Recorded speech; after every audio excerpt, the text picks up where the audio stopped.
वो कब भविष्य क्या होगा, इनका व्यवहार क्या होगा, क्या सुविधाएं देंगे कि नहीं देंगे, ऐसी अनेक प्रकार की आशंकाएं होती हैं।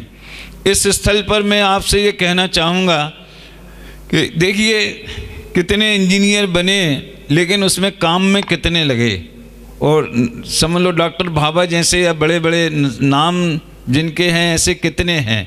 बहुत से साधारण हैं, बहुत से लोगों को सर्विस भी नहीं मिलती है, लेकिन शास्त्री कोई ऐसा नहीं मिलेगा आपको जो कम से कम रोजगार की दृष्टि में तकलीफ में होवे।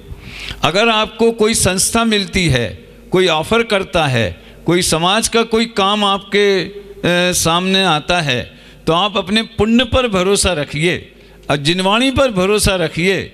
मैं कहता हूँ जैन धर्म पढ़ाने से ज़्यादा पुण्य का काम दुनिया में कोई दूसरा नहीं है। चक्रवर्ती से भी ज़्यादा पुण्यशाली मैं उसको मानता हूँ जो 6 डाला पढ़ाता है, गोमट सार पढ़ाता है, समय सार पढ़ाता है। चक्रवर्ती को फुर्सत नहीं मिलती पढ़ने पढ़ाने की जितनी उस अध्यापक को मिली है। तो वो कितनी विशुद्धि का काम है, आप उस पर भरोसा रखिए और मौका मिले तो उसको कभी भी हाथ से मत जाने दीजिए। जैसे हमारे रतन जी ने नहीं जाने दिया, धर्मेंद्र जी ने नहीं जाने दिया, तो उन्होंने उस मौके को ले लिया और सारा जीवन इसमें समर्पित किया। वे इसके लिए बहुत बहुत बधाई के पात्र हैं। अंत में विद्यार्थियों के जो उद्गार हैं उसमें जो झलक मैं देखना चाहता था, शायद वो विदाई के माहौल में ही रंगे हुए हैं और कुछ होली का भी असर दिखता है। तो इस तरह से आपस में जो उनके अनुभव हैं, जो उनका व्यवहार है, जो प्रेम है, उसी का प्रस्तुतिकरण ज़्यादा हुआ। केवल एक चैतन्य समझ लो गुरुदेव को याद किया और जो हमने 6 डाला में सीखा, जो हमने अन्य ग्रंथों में सीखा, उसको याद किया। तो आपको तत्वज्ञान के मामले में क्या विशेषता हासिल हुई, क्या विशेष आकर्षण हुआ, ये भी आपको महसूस करना चाहिए और ऐसे अवसर आएँ तो उन्हें प्रस्तुत करना चाहिए। जो कुछ भी ये प्रभावना का इतना बड़ा क्रांतिकारी वातावरण सारे देश में है, उसमें यदि कोई मूल में अगर कोई है तो वो पूज्य गुरुदेव श्री कान्जी स्वामी हैं। उनके बारे में आपको यहाँ सब बताया जाता है, उनका परिचय दिया जाता है। शायद उनकी जयंती वगैरह के अवसर पर भी कार्यक्रम होते होंगे तो आपको सब बताया जाता होगा। गुरुदेव ही हमारे एक बहुत बड़े आधार हैं और हम ये कोशिश करते हैं, जैसे कि हमारे विराग जी तो इसमें पूरा समर्पित हैं ही, कि विद्यार्थियों को, शास्त्रीय विद्यार्थियों को गुरुदेव का प्रवचन सुनने की तो रुचि होनी चाहिए, लेकिन उसमें से कामधेनु गाय को जैसे दोहते हैं वैसे उस प्रवचन का मंथन, उसका दोहन वो किस तरह से किया जाए, इसमें विद्यार्थी आगे आवें। तो आप एक सही तत्व ज्ञान को लेकर जो गुरुदेव ने हमें दिया है, उनके चिंतन को साथ में रख कर के आप ये समाज में परोसेंगे, आप स्वयं उसका रसपान करेंगे और गुरुदेव को आप समाज में अधिक से अधिक लोगों तक पहुंचाएंगे, तो ये एक जिनवाणी की भी बहुत बड़ी सेवा होगी और आपके आत्म कल्याण के लिए भी होगा। सरस्वती के भंडार की बड़ी अपूर्व बात, ज्यों खर्चे त्यों त्यों बढ़े, बिन खर्चे घट जात। तो इस तरह से चाहे आप संस्थाओं को आजीवन समर्पण हो या न हो, कोई दूसरी नौकरी में भी जाना पड़े, कोई धंधा पानी में भी जाना पड़े, आगे की पढ़ाई करना पड़े, तो भी आपको जो ये तत्वज्ञान गुरुदेव से मिला है उसका अभ्यास कम से कम आधा घंटा रोजाना नहीं सही तो सप्ताह में एक प्रवचन, अगर आप आगे की पढ़ाई करते हैं तो सप्ताह में एक प्रवचन उनका सुने, उसके नोट्स बनाएं, उसके बारे में चर्चा करें।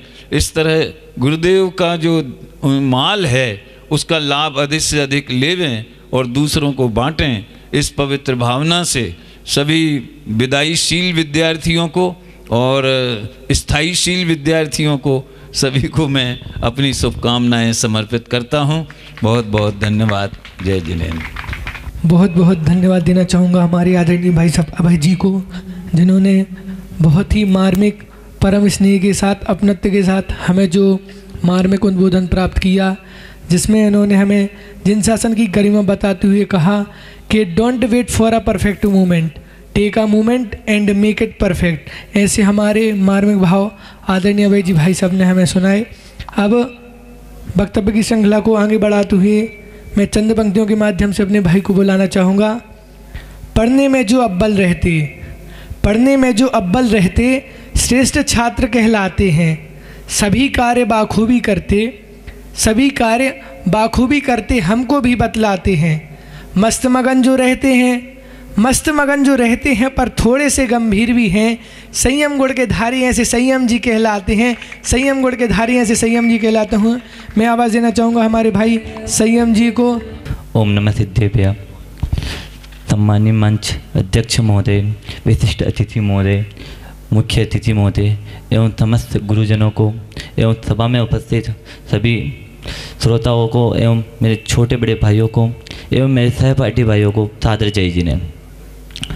विदाई समारोह की बेला में दूसरे सत्र में इस वर्ष 11 विद्यार्थियों का जो विदाई समारोह हो रहा है, हम 11 विद्यार्थियों का, तो आज जो विदाई समारोह का जो कार्यक्रम यहाँ आयोजित किया गया, तो मैं सर्वप्रथम पूज्य गुरुदेव श्री को स्मरण करता हुआ अपनी बात कहना चाहूँगा, क्योंकि पूज्य गुरुदेव की देशना से ही सर्वप्रथम पंडित टोडरमल स्मारक प्रारंभ हुआ।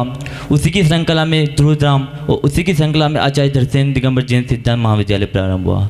और उसी धरसेन महाविद्यालय में मुझे एक पढ़ने का अपूर्व अवसर मिला। उस पढ़ने के अवसर में मेरे को यहाँ पे क्या सीखने को मिला कि मुझे यहाँ पर जो मोक्ष मार्ग को बताने वाली, मोक्ष मार्ग को जो प्रशस्त करने वाली एक जिन आगम को पढ़ने का मौका मिला, कि जो जिन आगम कि जिसके बारे में मैंने कभी सुना नहीं था, कि जैसे समय सार, नियम सार, प्रवचन सार, मोक्ष मार्ग प्रकाशक आदि, क्रमबद्ध पर्याय आदि जो अनेक ग्रंथ थे, उसके नाम मैंने कभी सुने नहीं। कि जब मैं अपने घर पे रहता था तो मैंने पाठशाला में कभी गया नहीं, मंदिर जाता था, नमोकार मंत्र आता था, उसके अलावा मेरे को कुछ आता नहीं था। उसके बाद भी मैं अपने आप को कितना भाग्यशाली समझता हूँ कि मैं जब घर पे था तो मैंने 11th की पढ़ाई कर ली थी। 11th की पढ़ाई करने के बाद मैं वापस 11th पढ़ने के यहाँ पे आया था, क्योंकि एक साल मेरा वापस डबल करना पड़ा। तो मैं अपने आप को भाग्यशाली कि मेरा यहाँ पे आने का कोई प्लान नहीं था, क्योंकि मैं तो 11th करके 12th वाला पढ़ने वाला था। क्या पता कैसे भाग्य का उदय आया कि मेरे मम्मी ने बोला, मेरे मौसी के निमित्त से, कि उन्होंने बोला कि कोटा में एक विद्यालय चलता है, वहाँ पे अच्छी पढ़ाई होती है, तो वहाँ पे चले जाओ। तो मैं सागर शिविर में गया था, तो वहाँ पे मेरा 25 में मेरा एडमिशन हो गया। और 28 जून के दिन में यहाँ पे आया था। और 28 जून के आने के बाद यहाँ की पढ़ाई में मेरा जिस प्रकार मन लगा, कि जैसे बताया था मोहित ने कि पढ़ाई में जो अव्वल रहते, कि मैं इस महाविद्यालय में आया तो मैं आपको बता दूं कि मैं पहली से 5वीं तक था, तो 5वीं क्लास में मेरी परसेंट थी 85। और जब मैं वापस 6वीं क्लास में आया तो मेरी परसेंट कितनी हो गई? 39। कितनी हो गई? 39। क्योंकि 5वीं क्लास के बाद मेरा पढ़ने का मन उठ गया था। वापस 10th तक मेरी परसेंट 60 तक चली गई। फिर वापस मैं 11th में आया तो 11th में मैंने अपनी पढ़ाई वापस छोड़ दी। क्यों छोड़ दी? कि मेरे को पढ़ने का मन वापस छूट गया, तो मेरे 50%। लेकिन वापस मैं कोटा महाविद्यालय में आया तो मैंने 11th में 75% बनाए। उसके बाद 12th में यहाँ पे संभागीय मेरिट में भी आया मैं।